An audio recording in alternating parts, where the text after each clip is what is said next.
네, 안녕하십니까. 경제동의보감TV의 김상훈입니다. 오늘은 얼마 전에 발표한 한국은행에서 발표한 4분기 한국 GDP 성장률 추이를 보고 말씀드리도록 하겠습니다. 음, 이제 한국의 GDP 성장률 추이를 2010년도부터 보시면은 명목 성장률이 2010년도에는 한 10% 정도 됐다가 지금 2019년도에는 뭐 한 1% 정도 이렇게 쭉 하락하는 모습을 확인하실 수 있습니다. 지금 박근혜 정부 시절에 성장률이 조금 올랐었네요. 그러다가 이제 2017년도 이후로 성장률이 하락을 하고 있는데 이제 2020년도 실질 성장률 보시면은 2020년도에는 실질 성장률이 마이너스 1%를 기록을 했어요. 그래서 이제 코로나 상황에서도 뭐 미국은 마이너스 3.5%, 뭐 유럽 쪽은 마이너스 6.5% 그렇게 됐는데 한국은 마이너스 1%, 일본도 한 5% 정도 되잖아요, 마이너스. 근데 한국 같은 경우는 마이너스 1%니까 상당히 좀 선방했다. 이렇게 보실 수 있을 것 같습니다. 근데 이제 실질적으로 한국의 어떤 GDP 성장률 추이를 보면은 지금 이제 그 2020년도, 2019년도에는 코로나 상황이 아니잖아요. 이제 코로나 상황이 아니었는데 이제 상당히 그동안 성장률이 하락을 하고 있었죠. 보시면은 이제 그 하락폭이 상당히 좀 커졌다는 것은 확인하실 수 있습니다. 그리고 이제 더욱더 좀 안 좋은 점은 이제 민간의 어떤 성장률 하락폭이 상당히 크다는 걸 볼 수 있습니다. 실질 성장률에서 이제 민간의 어떤 성장률이 그래도 2017년도까지는 한 2% 정도를 유지를 해왔었는데 이제 2017년도 이후에 민간의 어떤 성장률 하락폭이 상당히 좀 커졌다는 걸 볼 수 있죠. 코로나가 아니었다고 하면은 그래도 조금 더 나섰을 거라고는 보여지는데 그래도 이제 우리나라가 코로나로 인한 확진자 수가 방역이 조금 잘 됐다고 볼 수도 있을 것 같습니다. 이제 그래도 꾸준히 민간의 어떤 실질 성장률 기여도는 하락을 하고 그나마 이제 정부의 어떤 성장률 기여도가 유지가 되어서 상당히 성장에 도움을 주고 있는 것 같습니다. 정부 부분에서. 그리고 우리나라는 이제 수출이 상당히 중요하잖아요. 근데 이제 실질 성장률 기여도 측면에서 봤을 때 정부 부분은 이제 내수에 들어가잖아요. 내수가 성장률에 기여하는 어떤 정도가 2017년 들어가지고 내수의 어떤 성장률 기여도가 확 꺾이는 모습을 볼 수 있습니다. 그다음에 그나마 이제 외수 수출입에 의한 성장률 기여도가 어느 정도는 유지가 되어서 하락폭이 좀 상쇄가 됐던 것 같네요. 근데 이제 그렇게 되다 보니까 수출입 쪽은 좀 잘 나가고 수출입은 성장률 기여도가 플러스예요. 2020년에도. 왜냐하면은 그 수출의 하락폭보다 수입의 하락폭이 더 커서 그 성장률에 플러스 기여도를 했고요. 그럴 걸 보면은 지금 한국은 이제 내수 시장 쪽은 좀 어렵고 외수 시장 쪽, 수출입 쪽 대기업들은 좀 잘 나가고 그런 걸 볼 수가 있겠네요. 여기서도 보시면은 수출의 성장률 기여도는 떨어지는데 수입의 성장률 기여도는 올라가고 있죠. 이 말은 이제 수입이 줄고 수출도 줄고 있다는 말입니다.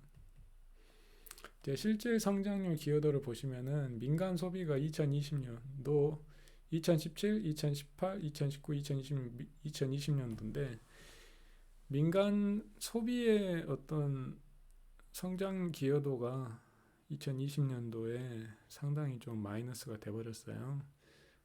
그나마 정부 소비가 플러스였고 설비 투자가 플러스고 건설 투자는 똔똔이고 재고가 많이 감소를 했네요. 보니까 그다음에 수출도 감소하고 수입도 감소하는데 수입 감소폭이 상당히 커서 수출입을 더하면은 성장률은 플러스가 된 거죠. 수출입의 성장률 기여도가. 그리고 이제 경제 활동별 실질 성장률 기여도를 보시면은 다른 부분은 이제 거의 똔똔이거나 약간 마이너스인데 심지어 유틸리티는 좀 올랐네요 보니까 성장률이. 근데 이제 특징적으로 이제 서비스업 부분에서 성장률이 마이너스가 큰 폭으로 된 걸 볼 수가 있습니다.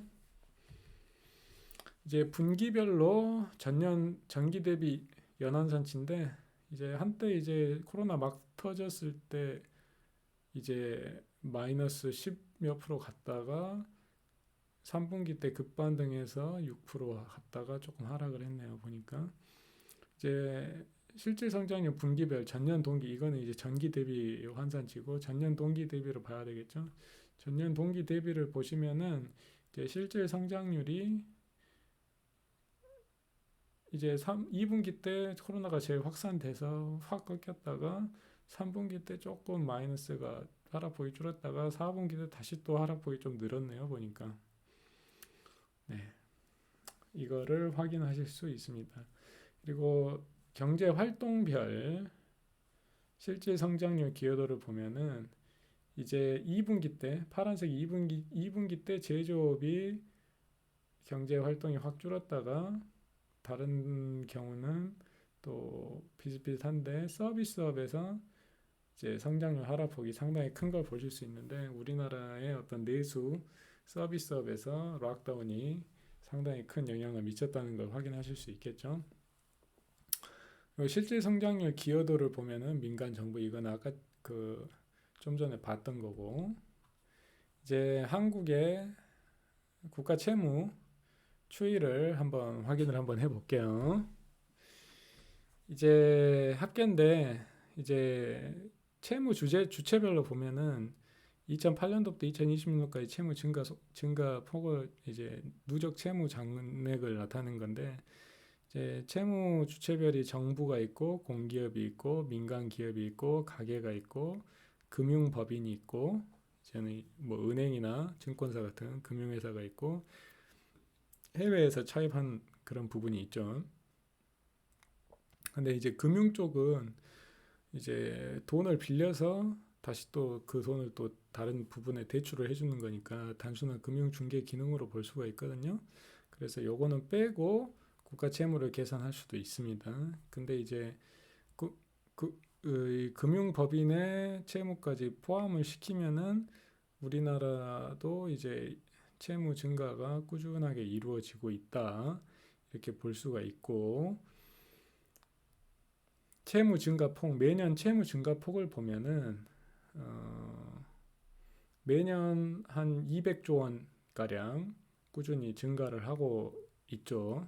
평균 어떤 때는 좀 더 증가하기도 하고 어떤 때는 좀 덜 증가하기도 하고 하는데 이제 2018년도부터 채무 증가폭이 400조 원씩 증가를 하고 그다음에 2020년도에는 총 채무 증가폭이 한 700조 원 정도 채무가 증가를 했네요. 주체별로 보면은 이제 특징적으로 이제 2020년도에 정부 부분에서 채무가 한 170조 정도 증가를 했고 상대적으로 이제 2008년도경에 채무가 많이 증가했던 공기업 부분은 상대적으로 좀 채무 증가가 폭이 미미하고 또 민간 기업의 채무 증가가 상당히 커요. 그러니까 민간 기업에서도 2020년도에 채무가 상당히 많이 늘었다.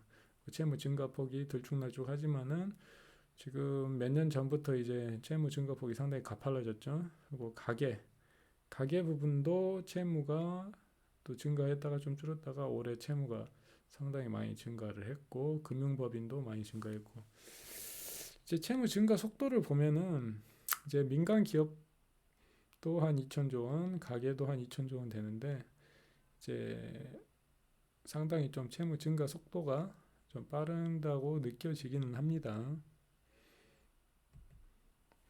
한미일 3국 경제 주체별 GDP 대비 채무 비율을 보면은 이제 뭐 정부, 기업, 가계, 금융기관, 해외 이게 합계인데 이 합계 정부 GDP 대비 채무 비율이 한국이 한 370%, 미국이 한 397%, 일본이 592%.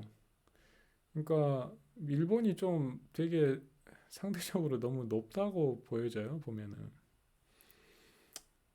그래서 일본 같은 경우도 지금 채무 문제가 불거질 가능성이 있다고 보여집니다.